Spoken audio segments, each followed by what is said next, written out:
Santander, Roberto, que me recibieron amablemente y con quienes conversé acerca de esta obra notable, escrita por el mítico periodista y crítico de rock Marcelo Contreras. No tiene una buena relación con Cerati, que por lo cual está siempre en redes sociales. En paz descanse, pero que siempre ha tenido un acercamiento a la crítica de rock notable. Y con Rafael Valle, que lo y el tenemos en el señor estudio. que está acá en el estudio, que queríamos ver, señor Rafael Valle, que también tiene su carrera y que escribieron esto, que se llama Mucha Tele, una historia coral de la dictadura, que la verdad es un libro maravilloso, se lo quiero recomendar. Es como ver un YouTube, cuando uno se mete esas espirales de videos de playlist de YouTube, temáticos pero leído, con testimonios muy transparentes y honestos, que dan a conocer las otras perspectivas de por qué se mantuvieron en el tiempo ciertas figuras. Por ejemplo, Bodanovich, un Bodanovich gerente de TVN, que tomaba decisiones y que compraba series, y dice, y con eso gané. Un Maluenda molesto con Don Francisco, como que le quitó una idea.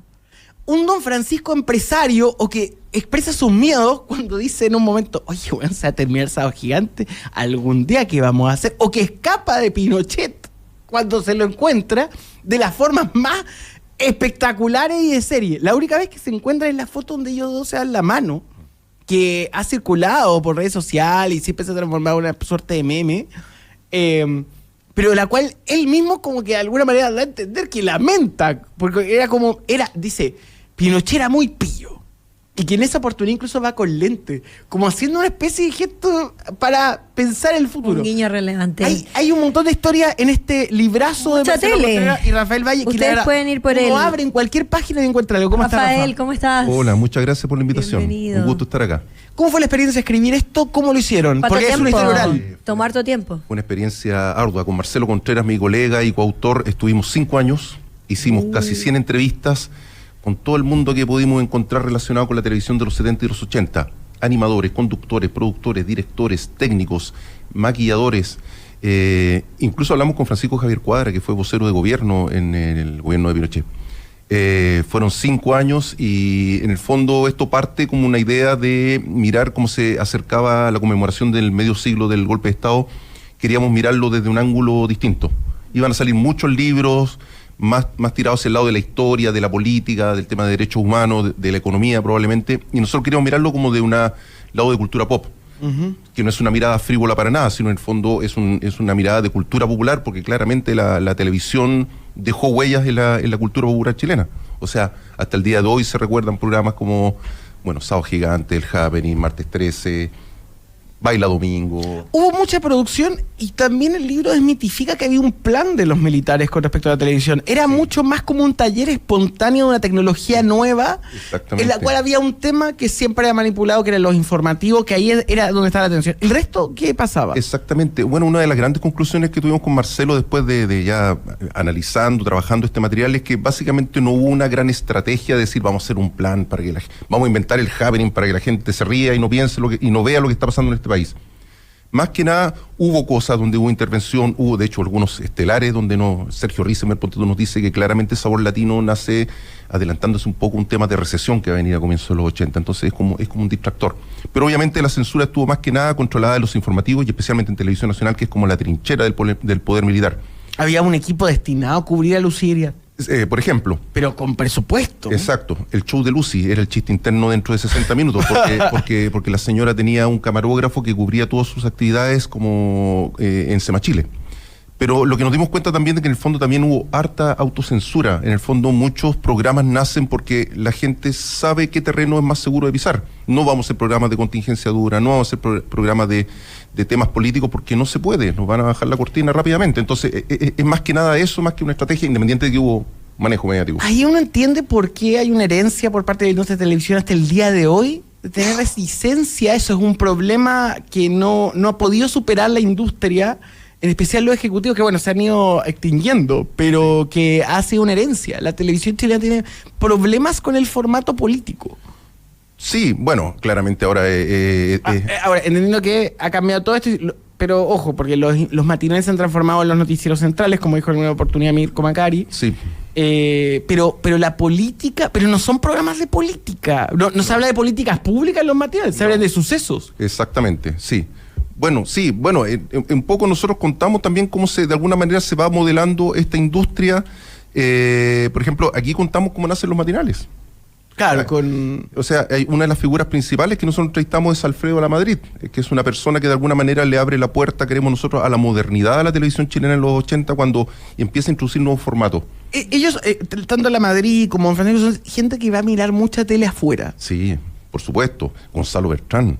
Gonzalo Bertrán, que claro, como que su título oficial es director, que él dirigía programas, pero más que nada Gonzalo Bertrán es un gran productor. Totalmente, los musicales es un hombre del que quiere traer el 13, show de Las Vegas a Martes 13, es un hombre que quiere traer a Broadway de alguna manera, donde cada capítulo de Martes 13 tiene gran producción, donde él llama a sus productoras a las 3 de la mañana y le dice, mira, tengo una idea, vamos a cambiar lo que habíamos dicho con los bailarines, el escenario color tanto, mejor hagamos esta cosa. Y la productora obviamente queda en vela pensando el otro día cómo iba a armar el programa. Obvio. Entonces, de alguna manera... Invitados internacionales también en esa época. ¿Por qué lo quisimos abordar? En el fondo, durante el régimen de Pinochet se termina de modelar una industria. Y una industria que, como decías tú recién, tiene ecos hasta el día de hoy. Se convierte en una industria fundamentalmente una televisión comercial. Hasta el año 77 la televisión chilena tiene como una vocación más que nada universitaria o pública. A partir del año 77, cuando se tiene que empezar a autofinanciar, ya se convierte en una gran industria, donde el formato comercial definitivamente se impone, y ahí Canal 13 lejos se convierte en el gran acorazado, digamos, de esta televisión chilena. Hay gente que les habló y les pidió que no pusieran su nombre y su apellido. Una persona. ¿Esa persona por qué lo hizo? ¿Porque tenía miedo? No, básicamente, no sé si miedo. Yo creo que un poco de timidez. Pepe. No sé.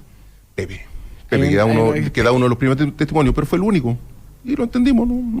¿Cómo fue la nota con Don Francisco? Porque además Don Francisco tiene muchas dimensiones. Está el Don Francisco abuelo, que ahora se ve consejero en su podcast, que es buenísimo. El podcast de Don Francisco es adictivo. Sí.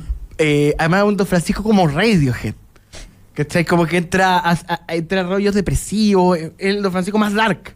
Es como un Batman en retiro. Pero en el libro hablas de un Don Francisco que no es el que conoce la gente, que es el Don Francisco productor también, que siempre niega esa conducción porque hay negocios que no le fue bien, la radio gigante, etcétera, todo mal los socios. Sí. Yo creo que hay un libro sobre el Don Francisco productor. Sí. Y yo he podido monitorear y soy muy fan de eso. Pero este Don Francisco admite no solamente sueños, sino miedo, deseo, y fue muy abierto con ustedes. Sí. Y eso me llamó mucho la atención. Dimos largas horas de conversación con Don Francisco, 3 entrevistas básicamente, largas, porque además... ¿Desbloqueaste el Don Francisco Chucheta? Sí, por supuesto. Estos huevones. Pero ¿sabes lo que pasa también? Aquí ocurrió un fenómeno, yo hablo de lo bueno, de lo malo. Nosotros cuando empezamos a hacer este libro, que fue el 2018, empezamos con el típico, la entrevista que era o telefónica, o que veníamos presencialmente con Marcelo, vivimos en Valparaíso, somos porteños los dos. Sí, pues. Entonces veníamos a hacer entrevistas y era muy lento. Cuando empieza la pandemia y se masifica Zoom, no solamente empezamos a trabajar mucho más rápido, que ya empezamos a hacer entrevistas por Zoom, sino que la gente tenía muchas ganas de hablar en el encierro. O sea, Don Francisco, largas horas conversando con él. Mucha gente que se puso muy reflexiva. Claro. O sea, tuvimos una entrevista, no sé, con Lucho Jara. Yo me acuerdo de los días más oscuros de la pandemia. ¿Te acuerdas cuando de repente decían un día viernes, ya, ahora vienen 3 semanas más de encierro? Sí. Lucho Jara, yo creo que lo pillamos un fin de semana de invierno, 3 horas hablando con él, acordándose de cuando era chico, iba a los canales a golpear puertas porque quería ser cantante. Una memoria prodigiosa, más el tipo. Entonces yo creo que mucho de eso está reflejado acá, que la gente quería hablar. Hay mucho testimonio honesto. Obviamente, tú percibes a todo tipo de personas. Hay gente que se cuida más, otra que es más correcta políticamente, otra que es más incorrecta, una que habla con más desparpajo y otra que siempre va un poquito más para no molestar, digamos, para no incomodar, ¿cachai? De todo lo que entrevistaste, habla Gloria Benavide, habla Nicoletti. Sí. Que fue el director histórico de Sábado Gigante. ¿Quién es el que...? Bueno, yo tuve la oportunidad de entrevistar a Reisenberg, es alucinante. Además, él le cuenta cómo los milicos también lo siguieron y no la pasó bien. A propósito de Mari Pepa Nieto, de Corbalán. Sí. De todo lo que entrevistaste, ¿cuál te llamó más la atención en una película, una serie de Netflix en sí mismo? Lo que pasa es que a nosotros se nos fueron apareciendo varios personajes clave, a propósito de la radio, que de alguna manera se van despegando del resto. Don Francisco, sin duda, el más importante. O sea, él es un pionero. ¿Y por qué? Es un tipo que ¿Por va qué adelantado. creéis que Don Francisco es un protagonista? ¿Qué es lo que tenía Don Francisco? Primero que nada, porque tenía mucho, ya cuando ocurre el golpe, ya Don Francisco ya tenía carrete, ya por lo menos llevaba una década trabajando en televisión. Además, que un tipo que siempre es inquieto. Lo que decías tú, el terror de Don Francisco, productor, él siempre, nunca está conforme, siempre quiere más. Además, es un tipo que le gusta mucho la tecnología. Siempre me tipo que le gusta contaba la que tecnología. él compraba las camaritas. Él Las cosas hace más- eso. las cosas más y modernas. Eleodoro Rodríguez, que siempre lo endiosan, era muy vaca con él. O sea, Sí. tengo la sensación de que no lo envidia. Era la típica wea de los chilenos. Sí. Que es como el que tiene el poder se empieza a poner como asustado del que tiene la creatividad y el talento. Sí, pero como te decía, hay muchas personas que son siempre citadas. Gonzalo Bertrán, siempre citado, siempre, por su rol de productor, porque era jodido como director, porque era ambicioso, porque era un hombre en cierto modo obsesivo con lo que decía recién, que si se proponía algo lo quería tener en pantalla. Alfredo Lamadrid, que toma un canal universitario como el canal de la Universidad de Chile y lo convierte en un momento en un canal súper competitivo al lado de los dos grandes. Tele 11. Tele 11, y tiene un montón de éxito. A él se le ocurre traer una teleserie brasileña que se llama Isaura la esclava blanca y ponerlo en la noche, que ahora estamos súper acostumbrados a... Bueno, ahora no tanto, pero... Sí, No, la Madrid- no te le fue muy bien a ese. ¿Cachai? La Madrid era como, o sea, la Madrid, además, el logo de Tele 11 era como el de las torres, era súper creativo. Sí, Jorge Pedreros. Sí, también está muy bien Jorge evaluado por Pedreros todo el mundo. Siempre, o sea... Yo creo que era el más de derecha del Japerín, o sea, pero era amigo de Álvaro Corbalán. claro, era el que tenía el teléfono, porque el Japerín se cuenta una cosa bien entretenida, que es que Rabani y Alarcón eran de C. La Sí. Maite Monte, la Gladys del Río era de izquierda. Sí, Pato mira, Torres. mira la locura. Con Pato Torres. Pato Torres era de izquierda y dijo yo con los milicos no, pero me invitan a todos. O sea, había talento también. Y el talento lo cuidaba mucho. Bueno, don Francisco cuidaba al tío Valentín, lo cuidó él. Sí. Exactamente. Cuando le preguntan que es comunista, no, es pianista, le dice. Sí. Patricio Bañados, con quien Tenía harto huevo, alcanzamos a hablar antes de que falleciera. Él es como un díscolo permanente. Él siempre se está peleando, siempre sale medio peleado donde está. Él llega el año 74, llega a trabajar Sí. 60 minutos, ojo, en Televisión Nacional, en un periodo complejo. Se va después porque tiene problemas con Antonio Bodanovich, que es ejecutivo, que es gerente de programación. Se va al Canal 11, también tiene problemas ahí. Es una figura súper importante. Eleodoro Rodríguez, que era el director histórico de Canal 13, que no es un hombre de izquierda precisamente, un hombre más bien de derecha, conservador, pero él también le abre mucho la puerta a la gente de izquierda para que trabaje, por ejemplo, en las teleseries. Y es respetado como por moro y cristiano por esta cosa que además que convierte a Canal 13 en un canal que el más exitoso lejos, o sea, por eso construyen también este edificio tremendo también en Inés Maturrejola, que es algo que también se cuenta acá en el libro. No, increíble. Yo la verdad, si les tengo que recomendar algo para este fin de semana, vayan a la librería del Fondo de Cultura Económica y vayan a los locales que la distribuyen y busquen mucha tele. A propósito de Bañado, hasta el final del libro aparece un Bañado que es bien hincha pelota, pero tiene una moral Sí, propia. exacto. O sea, el tipo era complejo, hinchador, pero tenía una moral intachable.